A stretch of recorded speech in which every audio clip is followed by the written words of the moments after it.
여러분, 우리는 계속해서 요한복음의 말씀을 나누고 있습니다. 요한복음의 말씀 서두에 우리는 계속된 세례 요한에 관한 말씀을 지금 살펴보고 있습니다.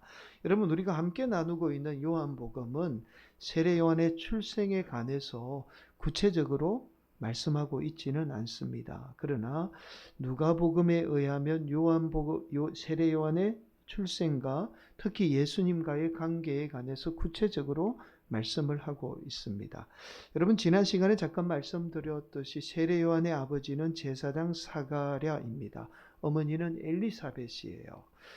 두 사람은 나이가 많도록 늙은 나이가 되도록 아이를 갖지 못했습니다. 그러던 중에 사가랴가 제사장의 직무를 이행하기 위해서 성전에 들어갔다가 가브리엘 천사의 음성을 듣게 됩니다. 자신의 아내 엘리사벳이 임신하게 되리라는 사실을 듣게 되죠. 자, 그런데 엘리사벳이 나이가 너무 많아서 더 이상 임신할 수 없는 나이였던 거예요. 자, 그렇게 엘리사벳이 결국에는 그 음성대로 임신을 하게 됩니다. 그리고 임신한 후에 여섯째 되던 달에 동일하게 이 가브리엘 천사가 이번에는 마리아에게 나타나서 예수님을 잉태하게 되리라는 사실을 전하게 됐죠. 여러분, 그러자 마리아는 이 가브리엘 천사의 말을 믿지 못합니다. 왜냐하면 남자를 한 번도 가까이 한 적이 없기 때문이죠. 그러자 가브리엘 천사는 이 마리아의 친족 중에 엘리사벳이 나이가 많았음에도 불구하고 도저히 임신할 수 없는 나이에도 불구하고 임신한 사실을 증거로 말씀하게 되죠. 자, 그러자 마리아는 남자를 가까이 하지 않았음에도 예수님을 임신하게 되리라는 이 사실을 믿게 돼요. 왜냐하면 임신할 수 없는 늙은 여자가 임신을 했으니 남자를 가까이 하지 않은 나도 임신할 수 있겠다라는 것을 믿게 되었던 거죠. 여러분, 놀랍게도 마리아가 이 사실을 믿게 되다 실제로 성령님으로 예수님을 잉태하게 됩니다. 이처럼 누가복음은 마리아와 이 엘리사벳이 친족이라고 말합니다. 다른 번역에 의하니까 사촌지간이다라고 그렇게 말씀하고 있어요. 그만큼 가까운 사이였습니다. 그래서 누가복음에 의하면 늙은 엘리사벳이 임신하게 되자 마리아가 찾아가서 그 축하해주는 그 말씀을 우리가 보게 됩니다. 자, 그런데 우리가 오늘 봉독한 말씀에는요, 이 세례 요한이 예수님에 대해서 알지 못했다라고 그렇게 말씀을 하고 있습니다. 여러분, 31절 말씀. 나도 그를 알지 못하였으나 내가 와서 물로 세례를 베푸는 것은 그를 이스라엘에 나타내려 함이라 하니라. 여러분, 어떻게 가까운 친척을 알지 못했을까요? 여러분, 오늘날에는 가까운 친척이라도 모를 수가 있어요. 왜냐하면 오늘날 왕래가 없으면 아무리 가까운 친척이라도 잘 모릅니다. 그런데 과거에는 달랐어요. 과거에는 어떤 친족 문화입니다. 혈연 공동체잖아요. 그래서 친족은 모를 수가 없습니다. 그런데 오늘 세례 요한이 예수님을 알지 못했다라고 그렇게 말해요. 사촌인데도 알지 못했다라고 그렇게 말씀을 하고 있습니다. 여러분, 오늘 본문에서 세례 요한이 예수님을 알지 못했다라고 말씀한 아주 특별한 이유가 있어요. 자, 그 이유는 우리가 조금 더 이따가 구체적으로 살펴보겠습니다. 자, 그리고 이어서 32절은 이렇게 말씀해요. 요한이 또 증언하여 이르되 내가 보매 성령이 비둘기같이 하늘로부터 내려와서 그의 위에 머물렀더라. 여러분, 세례 요한은 성령님이 비둘기같이 하늘로부터 예수님 위에 임하게 되자 예수님이 하나님의 아들이라는 사실을 알게 되었던 거예요. 자, 그리고 이어서 34절은 이렇게 말씀합니다. 내가 보고 그가 하나님의 아들이심을 증언하였노라 하니라.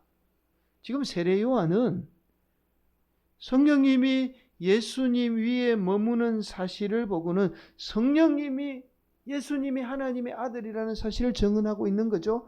그러니 자신 또한 예수님이 하나님의 아들이라는 사실을 증언할 수밖에 없었던 거예요. 성령님이 증언하시니 당연히 자신도 증언할 수밖에 없었다라는 말씀입니다. 자, 그리고 이번에는 세례 요한의 제자들이 예수님이 메시아, 즉 그리스도라는 이 사실을 알게 된 사건을 기록하고 있습니다. 이어서 기록하고 있어요. 자, 이 일입니다. 세례 요한이 성령님으로 인해서 예수님이 하나님의 아들이라는 사실을 알고 난 다음 날이에요. 다음 날 세례 요한이 예수님을 보고 이렇게 외칩니다. 36절 말씀. 예수께서 거니심을 보고 말하되 보라 하나님의 어린 양이로다. 여러분, 세례 요한이 예수님을 하나님의 어린 양이라고 외쳤던 것은 바로 예수님이 온 인류를 구원할 메시아였기 때문이에요. 여러분, 이스라엘 백성들, 구약의 이스라엘 백성들은 출애굽 당시에 이 노예의 고통의 삶을 살게 되죠. 이때 이스라엘 백성들을 구원한 것은 바로 어린 양의 피입니다. 그렇죠? 어린 양의 피로 말미암아 이스라엘 백성들의 생명이 구원받게 돼요. 자, 바로 예수님이야말로 십자가의 보혈이죠. 그 피로 말미암아 온 인류를 구원할 메시아였던 거예요. 그래서 세례 요한은 예수님을 보자 하나님의 어린 양이라고 그렇게 외쳤던 겁니다. 자, 여러분, 그러자 세례 요한의 두 제자입니다. 세례 요한의 말을 듣고 예수님을 따르게 돼요. 38절 말씀. 예수께서 돌이켜 그 따르는 것을 보시고 물어 이르시되 무엇을 구하느냐 이르되 랍비여 어디 계시오니까 하니 랍비는 번역하면 선생이라. 세례 요한의 제자들이 예수님을 따르게 되자 예수님은 세례 요한의 제자들에게 도대체 무엇을 구하기 위해서 나를 따르느냐라고 그렇게 묻습니다. 자, 그러자 세례 요한의 제자들은 예수님께 이렇게 질문해요. 예수님 어디 계십니까? 라고 그렇게 묻습니다. 왜냐하면 세례 요한의 제자들은 예수님이 정말로 자신들이 기다리던 이 메시아인지 알아보기를 원했던 거예요. 자, 그래서 예수님 어디에 계십니까? 라고 지금 묻고 있는 거죠. 자, 그러자 예수님은 세례 요한의 제자들에게 이렇게 말씀합니다. 39절. 예수께서 이르시되 와서 보라. 그러므로 그들이 가서 계신 데를 보고 그날 함께 거하니 때가 10시쯤 되었더라. 직접 와서 보면 알게 될 것이라는 거예요. 예수님이 어떤 분인지 직접 보면 알게 될 것이라는 말씀입니다.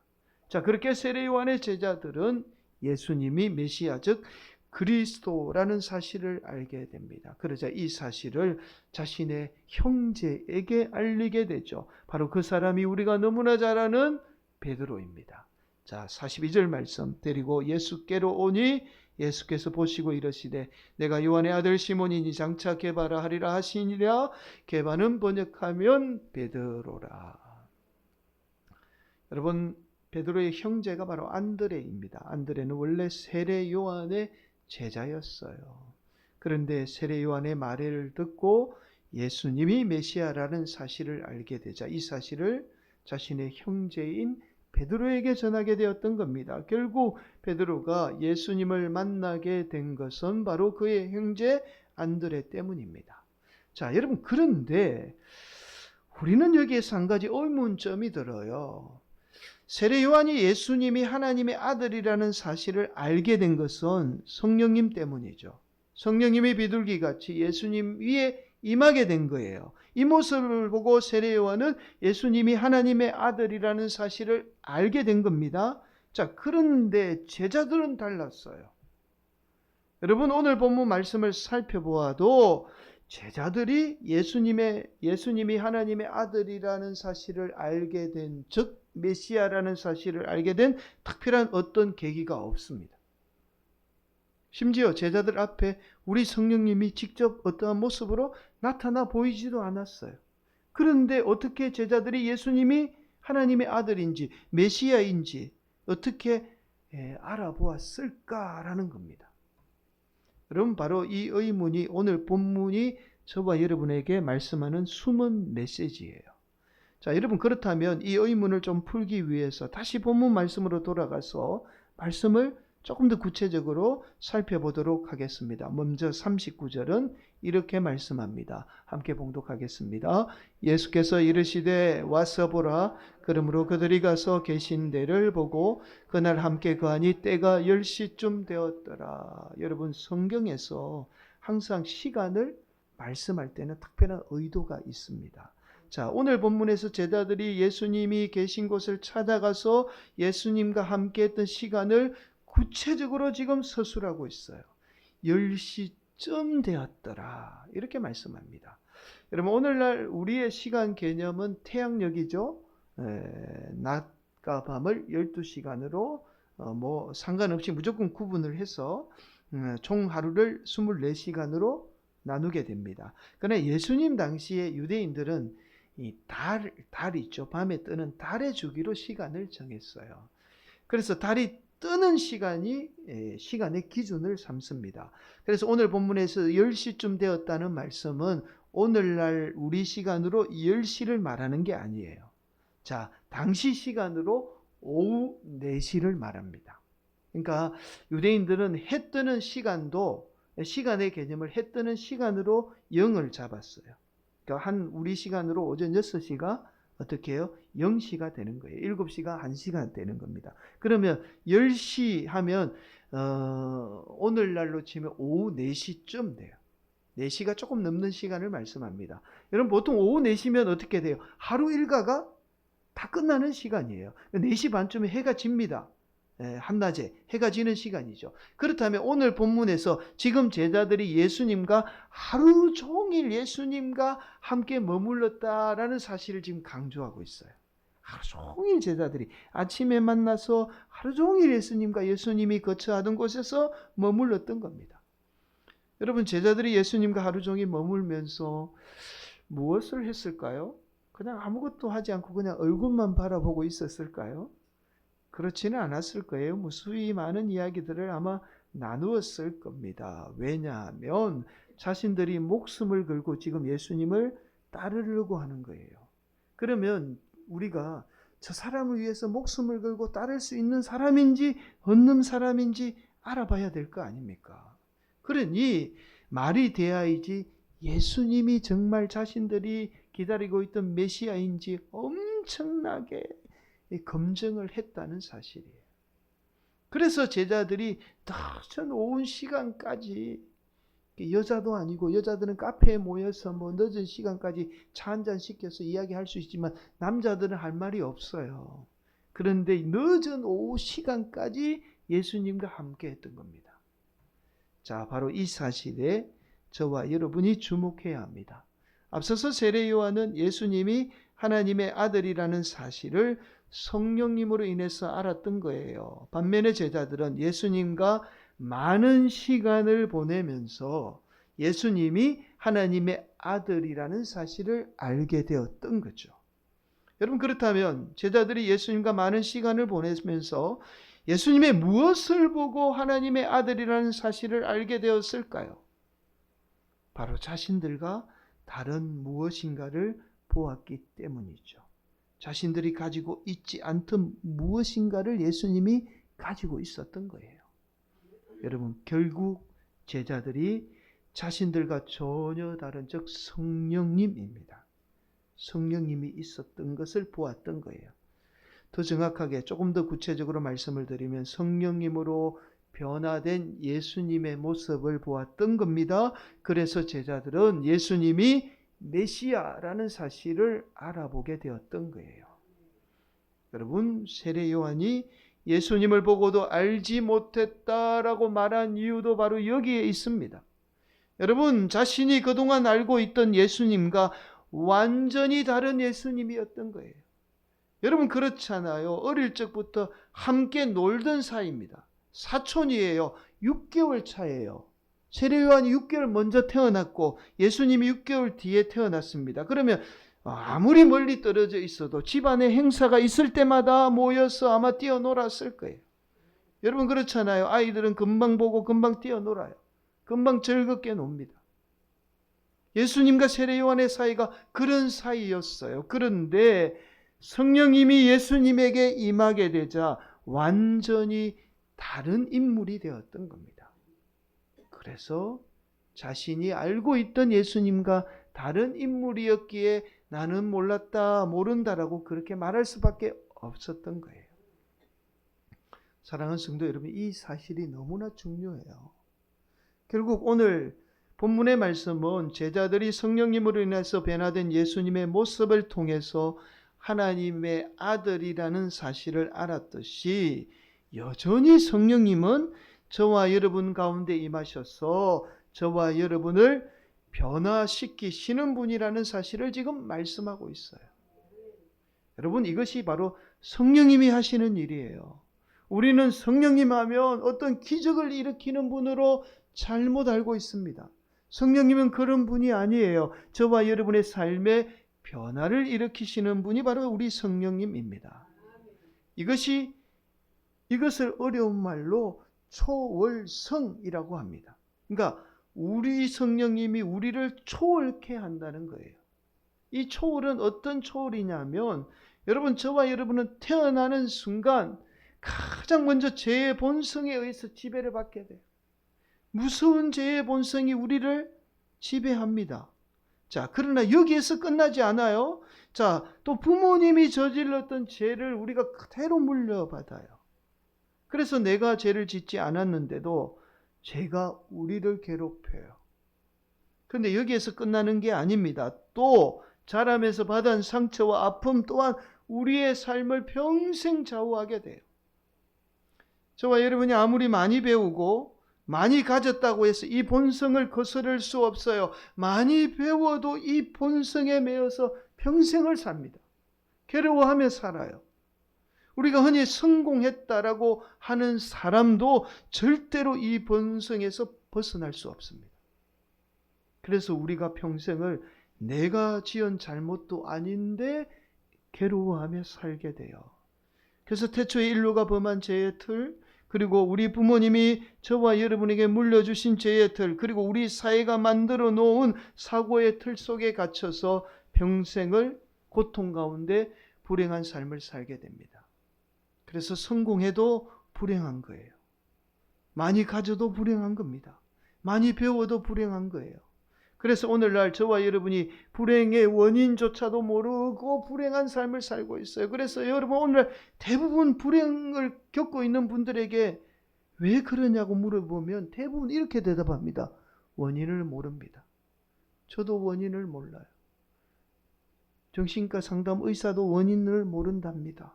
그렇게 대답을 해요. 여러분, 원인이 다 여기에 있어요. 성경 속에 있습니다. 여러분, 놀라운 사실은 오늘날 예수 믿는 많은 성도들마저도 이러한 불행의 틀 속에 갇혀서 살고 있어요. 여러분, 그래서 저와 여러분을 사랑하는 우리 하나님이 저와 여러분에게 성령님을 보내주신 거예요. 우리의 죄의 본성, 우리 안에 있는 연약한 자와 변화될 수 없는 우리의 상처받은 우리의 자아를 변화시키기 위해서 성령님이 우리에게 보내주신 거예요. 이게 성령님이 하시는 일입니다. 사랑하는 성도 여러분, 우리 성령님이 우리 안에 거하는, 내주하는 이유가 바로 여기에 있어요. 바로 저와 여러분의 타고난 죄의 본성, 또 악의 본성을 변화시키기 위해서 오늘도 우리 안에 내주하고 있는 겁니다. 우리 안에 나라는 자아를 변화시키기 위해서 오늘도 성령님은 우리 안에 거하고 계시는 거예요. 그래서 저와 여러분의 불행한 자아를 변화시키실 분은 오직 성령님밖에 없어요. 사랑하는 성도 여러분, 저와 여러분이 지금껏 이 사실을 몰랐기 때문에 저와 여러분의 삶에 성령님이 역사하지 못했던 겁니다. 심지어 성령님을 통한 변화의 역사가 일어나지 않았던 거예요. 예수 믿어도 어떤 변화의 역사가 우리 삶 가운데 일어나지 않았던 겁니다. 여러분, 그래서 근대 경험론의 아버지라고 불리는 이 베이컨이라는 철학자가 아주 유명한 말을 했어요. 이런 말입니다. 이게 단순한 말 같지만 단순한 말이 아니에요. 이분이 평생을 연구해서 한마디로 요약한 것이 아는 것이 힘이다. 이 말이 무슨 의미냐면 그만큼 우리가 아는 게 중요하고 알게 될 때에 실제로 그 알미 우리의 삶 안에 역사하게 된다는 말입니다. 여러분, 저와 여러분이 성령님이 어떤 분이며 성령님이 어떤 일을 하시는 분이라는 사실을 알지 못했던 거예요. 알게 될 때에 성령님이 우리 안에 거하시며 저와 여러분의 잘못된 본성을 변화되고 변화시키게 됩니다. 그렇게 저와 여러분을 새로운 존재로 거듭나게 해요. 그래서 우리가 너무나 잘 아는 말씀 고린도후서 5장 17절은 이렇게 말씀합니다. 여러분, 이 말씀이 오늘 성령님 때문에 나온 말씀이에요. 그냥 나온 말씀이 아닙니다. 함께 봉독합니다. 시작. 그런즉 누구든지 그리스도 안에 있으면 새로운 피조물이라. 이전 것은 지나갔으니 보라 새 것이 되었도다. 이전의 아픈 상처, 우리의 연약함, 모든 것은 다 지나갔고 이제 새로운 것이 되었다는 거예요. 어떻게 이렇게 될 수 있을까요? 우리가 예수 믿는 순간 우리 안에 거하시는 성령님이 우리의 연약함과 상처와 우리의 모든 것을 변화시키게 되는 거예요. 그래서 우리는 완전히 새로운 존재로 거듭날 수 있는 겁니다. 이게 성령님의 역사예요. 그래서 여러분에게 올 한 해 제가 여러분에게 함께하기를 원하는 게 있어요. 적어도 5분 이상 여러분 조용한 시간을 만들어서 성령님과 깊이 있는 대화의 시간을 나누시기를 바랍니다. 여러분, 이 시간이 너무 중요해요. 기도 막 그렇게 성경에도 나왔잖아요. 여러분은 입술로 많이 기도한다고 좋은 게 아니에요. 정말 조용한 시간, 단 몇 분이라도 여러분 성령님과 함께 깊이 있는 시간을 나누기를 간절히 축복합니다. 그 시간에 우리의 삶에 놀라운 변화의 역사를 경험하게 될 거예요. 오늘도 우리 성도들 가운데 이러한 놀라운 변화의 역사가 임하기를 예수님의 이름으로 간절히 축복합니다.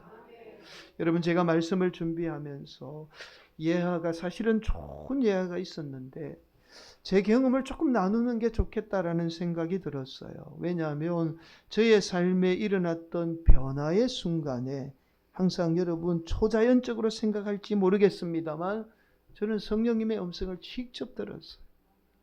수없이 들었습니다. 처음 제가 예수 믿을 때에 제가 예수님이 안 믿겼어요. 근데 제가 성령님의 음성 듣고 예수님을 믿었습니다. 그 음성이 어떤 음성이냐면 내가 너의 아버지가 되어줄게 라는 분명한 음성이었어요. 그렇게 제가 예수 믿는 성도가 되었습니다. 완전히 제 인생이 변화가 일어난 거예요. 여러분, 그리고 제가 신학교에 갈 때에 주위에 많은 분들이 저에게 신학교를 가라고 권유했어요. 그런데 저에겐 사실 두려움이 있었습니다. 너무 부족했거든요. 말도 그 당시에는 잘 못했고 말도 덧없는 말도 했었고 그래서 도저히 안 된다라고 판단을 한 거죠. 두려움이 있었어요. 근데 그때 저에게 들려주신 성령님의 음성이 있었습니다. 어떤 음성이냐 하면 나와 함께 하겠다는 것. 너의 목회에 내가 함께 하겠다는 분명한 음성이었어요. 그래서 제가 제 의지로 신학교를 간 게 아닙니다. 하나님의 의지에 제가 이끌려가게 된 거예요. 여러분, 심지어 저희 아내와 결혼할 때도 저는 성령님의 음성이 있었습니다. 여러분도 잘 아시겠지만 제가 어떻게 저렇게 아름다운 여성과 만나서 아멘 결혼할 수 있겠습니까? 사실은 처음 만나고 두 번째 만나서 두 사람 다 이제 헤어진 저는 사실은 마음이 있었는데 저희 부모님도 예수 믿지 않고 저는 그때 학생이었고 또 저희 장인 장모님은 장로님 권사님 집안에 또 그분들이 항상 기도했던 저희 아내가 기도했던 내용이 불신 가정에는 절대 결혼하지 않는다는 원칙이 있었어요. 그러니 결혼 안 하려고 했던 겁니다. 근데 그때 저에게 이건 거짓말이 아니에요. 저에게 성령님이 어떤 음성을 들려주시냐면 이 사람이야. 확실한 음성을 들려주셨어요. 그래서 제가 이 이야기를 했더니 헤어지려고 한 이 아내가 헤어지자라고 말을 못한 거죠. 성령님의 음성을 어떻게 감히 거역할 수 있겠습니까? 그래서 연애를 시작을 한 거예요. 정말입니다, 이건. 여러분, 놀랍게도 제가 이 교회에 오게 된 것도 성령님의 음성이에요. 제가 부임하기 그 전해에 여러분 교회에서 시차례를 했습니다. 그때 제가 이 교회를 왔는데 계단을 내려오는 순간 들려주시는 음성이 있었어요. 그리고 그 다음 해에 제가 이 교회에 부임하게 된 겁니다. 여러분, 이거 초자연적인 현상이 아니에요. 성령님의 음성을 경험하신 분은 제 말이 다 동의가 될 겁니다. 여러분, 우리 교회가 지금 새로운 도전을 하는 것도 성령님의 음성이에요. 저는 제가 처음에 하는 줄 알았는데 하나님께서 그렇게 말씀하시더라고요. 네가 하는 게 아니라 내가 하는 거야 라는 그런 음성이 있었습니다. 여러분, 저의 목회를 합리화하기 위해서 이 말씀을 드리는 게 아니에요. 늘 변화와 도전의 순간에 성령님의 음성이 있었어요. 성령님이 내 안에 역사하셨습니다. 사랑하는 성도 여러분, 오늘도 우리 성도들이 그 성령님을 의지하시기를 간절히 바랍니다. 반드시 그 성령님이 저와 여러분을 변화시켜 주실 줄 믿습니다. 저와 여러분이 성령님으로 말미암아 변화되어야만이 저와 여러분의 처한 환경이에요. 타고난 본성을 극복할 수 있습니다. 본성이 극복되어야 어떠한 두려운 현실도 극복할 수 있어요. 여러분, 우리가 하지 못하는 것은 환경이 문제가 아니라 우리 안에 연약한 본성 때문입니다. 죄의 본성 때문에 하지 못하는 거예요. 여러분, 저와 여러분을 괴롭히는 본성을 우리가 극복할 수 있어요. 그 성령님만이 극복할 수 있습니다. 이 변화는 오직 성령님만이 저와 여러분 가운데 임하여 주셔서 저와 여러분의 자아를 변화시킬 때 가능합니다. 오늘도 우리 성도들이 성령님으로 말미암아 완전히 새로운 존재로 변화되어 저와 여러분을 괴롭히는 어떠한 어려운 문제 다 극복하는 복된 성도들이 되시기를 간절히 축복합니다. 저와 여러분은 할 수 없어도 우리 성령님은 가능케 하시는 분입니다. 오늘도 그 성령님으로 말미암아 어떠한 환경도 극복하는 복되고 귀한 성도들이 되시기를 예수님의 이름으로 간절히 축원을 드리겠습니다.